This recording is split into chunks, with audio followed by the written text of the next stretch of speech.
Imagine waking up every day, knowing the sun is shining somewhere above you, but never being allowed to see it. Imagine hearing laughter, cars, life, but only through layers of concrete, darkness, and fear. Now imagine that the person who locked you there was your own father. Today we dive into one of the most disturbing, unbelievable, and haunting cases in modern history. A story that shocked the entire world and revealed the unimaginable horrors a human being can endure and survive. This is the truth behind Elisabeth Fritzl and the secret basement that became her prison for 24 years. On the surface, the Fritzl family looked ordinary. A quiet household in Amstetten, Austria. A strict father, Josef, a hard-working mother, and their children, living what everyone thought was a normal life. But behind the walls of that house, something monstrous was forming. Josef Fritzl wasn't just strict. He wasn't just controlling. He was something darker, something predatory, something planning. He spent years designing a basement renovation, but what he built wasn't a renovation at all. It was a prison, a dungeon, a place where no one could hear a scream, no matter how loud. In 1984, Elisabeth Fritzl was 18 years old. Josef asked her to help him carry a door into the basement. A normal request, a normal day, until suddenly, it wasn't. Josef drugged her, handcuffed her, closed the door, then sealed it shut. When Elisabeth didn't return, Josef told the police she had run away to join a cult. He even forged a letter in her handwriting, pretending she had left voluntarily. The world believed him. Even her mother believed him, because who would suspect that the missing girl was right beneath their feet the entire time?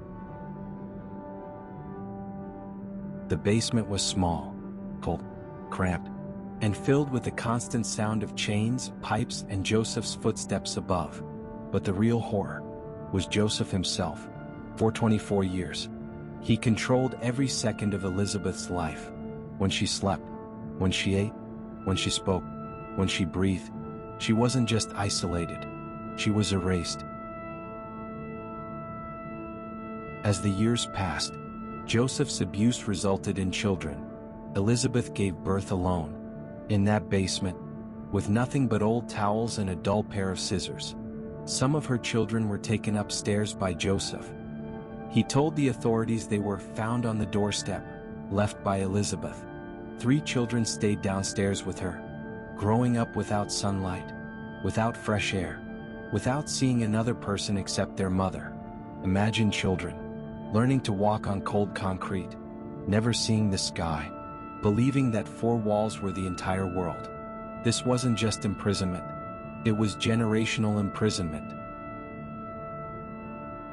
The thing that finally broke the case was a child. In 2008, Elisabeth's daughter Kirsten became severely ill. Josef couldn't ignore it. If she died, the truth might come out. So he brought Kirsten to a hospital, pretending she had appeared at his doorstep again. Doctors were suspicious. The child had never seen sunlight. Her immune system was unlike anything they'd seen. Police launched an investigation, and when Josef realized the walls were closing in, he brought Elisabeth upstairs for the first time in 24 years, and begged her to keep the secret. But she didn't. After 2.5 decades of silence, she finally spoke, and the world listened.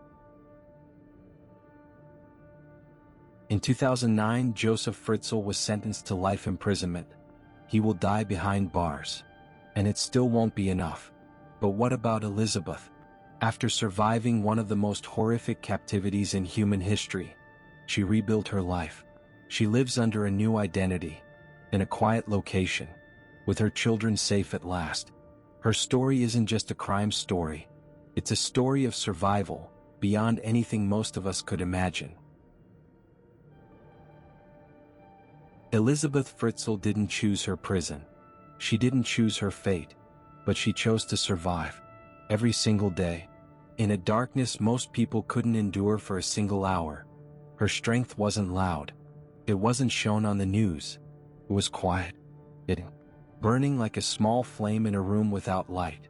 because sometimes the most powerful form of resistance is simply refusing to break.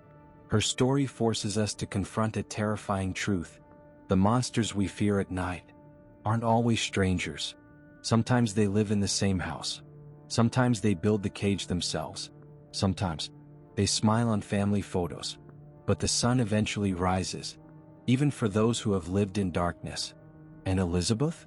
She stepped into that sunlight and reclaimed a life stolen from her. Thank you for watching. This story shook you. If it made you rethink the meaning of survival, then make sure to like the video, subscribe, and stay tuned, because there are still hidden truths, still untold stories, still shadows to uncover. Until next time, stay curious, stay aware, and remember, the darkest places in the world are often the ones no one thinks to look at.